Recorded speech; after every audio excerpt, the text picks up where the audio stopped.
Hello everyone. So today we are going to start our biology chapter number 3, that is human reproduction. आज हम human reproduction के बारे में पढ़ेंगे। तो ह्यूमंस में किस तरह से प्रजनन की जो प्रक्रिया होती है उसके बारे में पढ़ेंगे। ह्यूमंस आर विविपेरस, मतलब ह्यूमंस विविपेरस ऑर्गेनिज्म है। एक होता है ओविपेरस जो कि एग लेइंग जो ऑर्गेनिज्म मतलब एग प्रोड्यूस करते हैं उनको ओविपेरस कहते हैं, जो बच्चे प्रोड्यूस करते हैं उनको विविपेरस कहते हैं। तो ह्यूमन जो है वो विविपेरस ऑर्गेनिज्म है। रिप्रोडक्टिव इवेंट्स क्या क्या होते हैं ह्यूमंस में वो पढ़ेंगे। गैमेटोजेनेसिस का मतलब होता है कि जो फीमेल में जो ओवम बनता है और मेल में जो स्पर्म बनता है।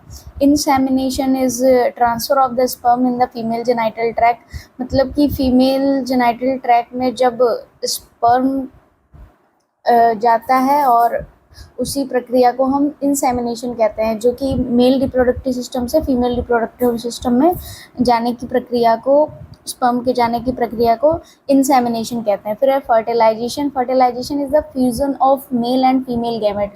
जो स्पर्म और ओवम गैमेटोजेनेसिस में बने थे उनका जब फ्यूजन हो जाएगा, मतलब जब वो आपस में मिल जाएंगे, तो जैसे कि ये ओवम है और ये स्पर्म है, जब ये दोनों मिल जाएंगे फीमेल रिप्रोडक्टिव सिस्टम में तो उसी प्रक्रिया को हम फर्टिलाइजेशन कहते हैं, जो कि जाइगोट का फॉर्मेशन करती है।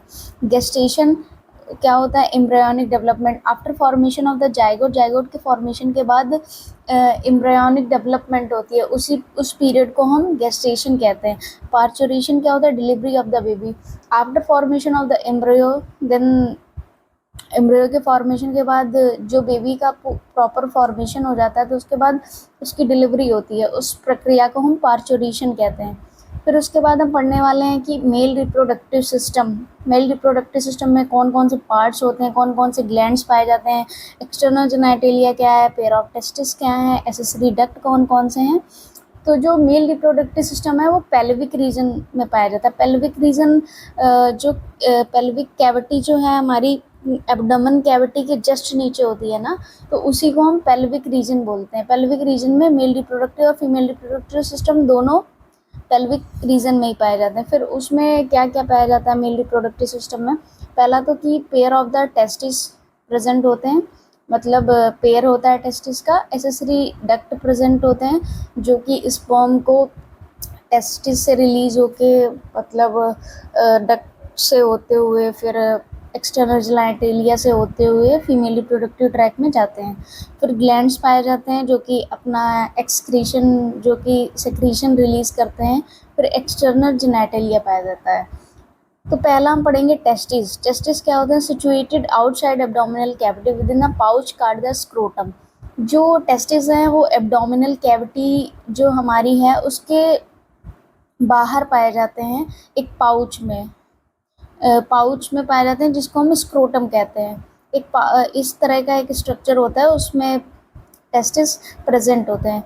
वो क्यों पाए जाते हैं एब्डोमिनल कैविटी के बाहर? क्योंकि जो स्पर्म फॉर्मेशन में जो टेम्परेचर चाहिए वो बॉडी के टेम्परेचर से 2 से 2.5 डिग्री सेल्सियस कम होना चाहिए, इसलिए एब्डोमिनल कैविटी से थोड़ा बाहर पाए जाते हैं। लेंथ कितनी होती है टेस्टिस की? 4 to 5 सेंटीमीटर। विड्थ कितनी होती है? 2 to 3 सेंटीमीटर। जो टेस्टिस है उसमें क्या क्या पाया जाता है? पहला तो टेस्टिकुलर लोब्यूल्स पाए जाते हैं, 250 टेस्टिकुलर लोब्यूल्स पाए जाते हैं। 250 कंपार्टमेंट टेस्टिस में, जैसे ये टेस्टिस है, फिर इसमें 250 इस तरह के कंपार्टमेंट्स होते हैं, उनको हम टेस्टिकुलर लोब्यूल्स कहते हैं, वो पाए जाते हैं। फिर उन्हीं में एक से तीन, एक हो सकती है, 2 हो सकते हैं, 3 हो सकते हैं सेमनीफेरस ट्यूब्यूल्स पाए जाते हैं। टेस्टिकुलर लोब्यूल्स के अंदर की बात कर रहे हैं, उसके अंदर सेमनीफेरस ट्यूब्यूल्स पाए जाते हैं।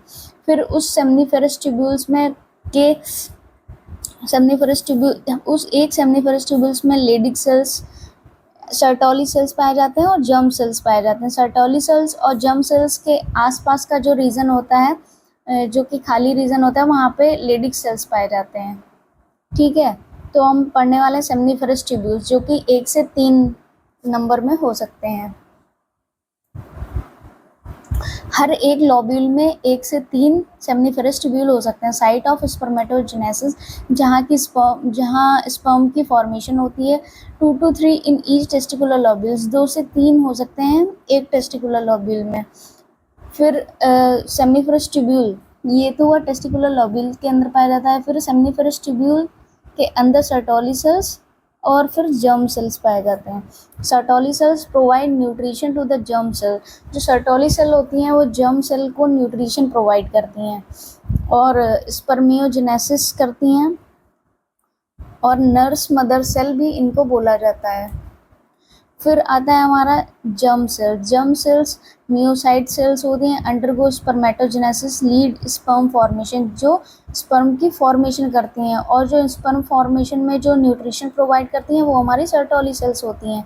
फिर स्पर्मेटोगोनिया पाया जाता है, जिससे प्राइमरी स्पर्मेटोसाइट बनता है, जो कि 2n, मतलब जो क्रोमोसोम नंबर है वो 2n होगा, डबल होगा, 46 क्रोमोसोम होंगे इसमें। फिर प्राइमरी स्पर्मेटोसाइट बनेगा, उसके बाद सेकेंडरी स्पर्मेटोसाइट बनेगा। यहाँ तक आते आते ये यहाँ पे मियोसिस हो जाएगी। मियोसिस होकर के ये हैप्लॉइड स्ट्रक्चर रह जाएगा। फिर स्पर्मेटिड्स बनेंगे, फिर स्पर्मेटिड से स्पर्मेटोजोआ बन जाएगा। फिर उसके बाद हम पढ़ेंगे लेडिक सेल्स एंड इंटरस्टिटियल सेल्स। जो लेडिक सेल्स और इंटरस्टिटियल सेल्स हैं वो जो जैसे हमारा ये टेस्टिस है, टेस्टिस के अंदर ये हमारे ये 250 कंपार्टमेंट्स हैं। इस 250 कंपार्टमेंट्स में जैसे एक कंपार्टमेंट की हम बात कर लें, ये एक कंपार्टमेंट है। एक कंपार्टमेंट में ये इस तरह से 1 से 2 या 3 स्ट्रक्चर पाए जाते हैं, जिनको हम सेमनीफेरस ट्यूब्यूल्स कहते हैं। सेमनीफेरस ट्यूब्यूल्स के अंदर फिर इसके अंदर जो है, इसके अंदर भी वो जर्म सेल और सर्टोली सेल्स पाए जाते हैं। फिर जो उसके आसपास का रीजन रह जाता है वहाँ पे लेडिक सेल्स पाए जाते हैं। उनको हम इंटरस्टिटियल सेल्स भी बोलते हैं, जो कि एंड्रोजन रिलीज करते हैं, ल्यूटेनाइजिंग हार्मोन रिलीज करते हैं और टेस्टोस्टेरोन रिलीज करते हैं। फिर सेकेंड आता है हमारा एसेसरी डक्ट्स कौन कौन से पाए जाते हैं। पहला होता है रीटे टेस्टिस, दूसरा होता है वासा एफ्रेंसिया, पहला होता है रीटे टेस्टिस, दूसरा होता है वासा एफ्रेंसिया, फिर तीसरा होता है एपिडिडाइमिस, चौथा होता है वास डिफरेंस, फिर होता है सेमिनल वेसिकल, फिर इजैकुलेटरी डक्ट, फिर यूरेथ्रा। जैसे रीटे टेस्टिस, जैसे इस तरह से हमारा टेस्टिस पाया जाता है, तो उसी के आसपास जो इस तरह से टेस्टिस के ऊपर से इस तरह से टेस्टिस के ऊपर से इस तरह से यहाँ पे इस तरह से एक स्ट्रक्चर पाया जाता है जिसको हम रीटे टेस्टिस बोलते हैं। फिर रीटे टेस्टिस के बाद यहाँ पे इसको कनेक्ट करने के लिए एक स्ट्रक्चर पाया जाता है जिसको हम वासा एफ्रेंसिया बोलते हैं।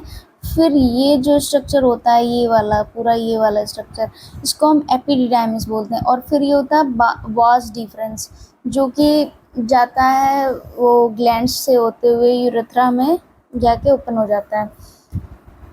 फिर हम पढ़ते हैं एसेसरी ग्लैंड्स कौन कौन से होते हैं। सेमिनल वेसिकल होता है, प्रोस्टेट ग्लैंड होता है, और काउपर्स और बल्बोयूरेथ्रल ग्लैंड होता है। सेमिनल वेसिकल क्या होता है? सेमिनल वेसिकल जो ग्लैंड होता है वो इस तरह से पेयर्ड होता है और इस तरह से पाया जाता है, जो कि नरिशमेंट प्रोवाइड करता है। प्रोस्टेट ग्लैंड होता है वो अनपेयर्ड होता है, पी शेप का होता है, मोटिलिटी प्रोवाइड करता है स्पर्म को। काउपर्स और बल्बोयूरेथ्रल ग्लैंड होता है, पेयर्ड होता है, जो कि लुब्रिकेशन के स्पर्म जब रिलीज होता है तो जो लुब्रिकेटिंग स्ट्रक्चर पाया जाता है जो वो काउपर्स ग्लैंड रिलीज करता है। All 3 constitute seminal plasma. ये तीनों ग्लैंड मिलकर के सेमिनल प्लाज्मा बनाते हैं, जो कि रिच होता है फ्रक्टोज, कैल्शियम और कुछ एंजाइम्स में। फिर एक्सटर्नल जेनाइटेलिया की बात करेंगे।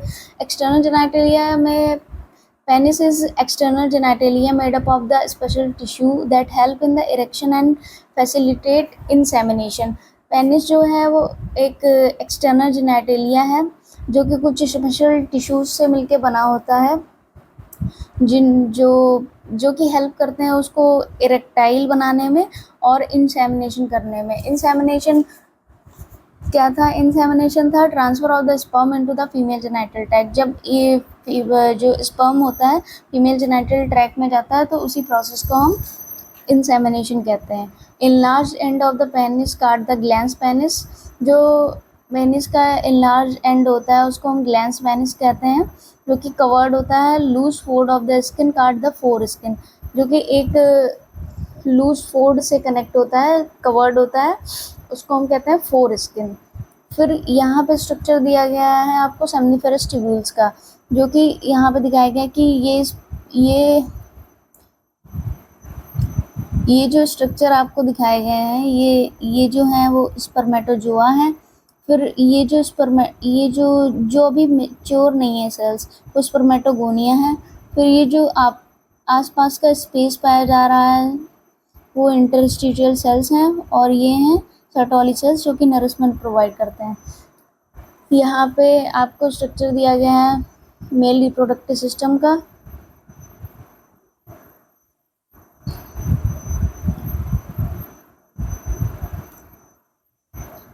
यहाँ पे जो सबसे पहले तो एक टेस्टिस ये दो टेस्टिस पाए जाते हैं। फिर इसके बाद ये एपिडिडाइमिस है। एपिडिडाइमिस के बाद फिर ये यहाँ पे इसी के अंदर ऐसे ऐसे स्ट्रक्चर पाए जाते हैं जिनको हम रीटे टेस्टिस बोलते हैं, रीटे टेस्टिस। फिर उसके बाद होता है वासा एफरेंशिया। इस तरह का स्ट्रक्चर पाया जाता है जो एपिडिडाइमिस और रीटे टेस्टिस को कनेक्ट करता है, उसको हम वासा एफरेंशिया कहते हैं। फिर एपिडिडाइमिस, फिर ये चला गया हमारा पूरा वास डिफरेंस। फिर वास डिफरेंस यहाँ से होते हुए ऐसे कनेक्ट करता है आके। फिर जो यहाँ पे ये जो स्ट्रक्चर बटरफ्लाई लाइक स्ट्रक्चर जो पाए जाते हैं वो सेमिनल वेसाइकल होते हैं। फिर उसके बाद प्रोस्टेट ग्लैंड पाया जाता है जो कि अनपेयर्ड होता है। उसके बाद यहाँ पे बल्बो यूरेथ्रल ग्लैंड पाए जाते हैं। फिर उसके बाद ये पूरा इस तरह से एक पाइप लाइक स्ट्रक्चर होता है जिसको हम यूरेथ्रा बोलते हैं, और ये उसकी ओपनिंग होती है, यूरेथ्रल ओपनिंग होती है। और ये जो यहाँ की स्किन होती है वो काफ़ी लूज फोल्ड ऑफ स्ट्रक्चर से बनी होती है जिसको हम फोर स्किन बोलते हैं। यहाँ पे रेक्टाइल टिश्यू पाए जाते हैं। डक्टस डिफरेंस बोल दिया है यहाँ पे, ये इसको वास डिफरेंस बोलते हैं। और जो यूरेथ्रल ओपनिंग है वो कॉमन ओपनिंग है यूरिन और स्पर्म एजैकुलेशन की, बट जो फीमेल्स में होता है वो यूरिन की ओपनिंग, यूरिन एजैकुलेशन और वेजाइनल और यूरिन ओपनिंग्स अलग अलग होती हैं, बट मेल्स में सेम होती हैं। तो आज के लिए इतना ही रखते हैं। Thanks, have a nice day.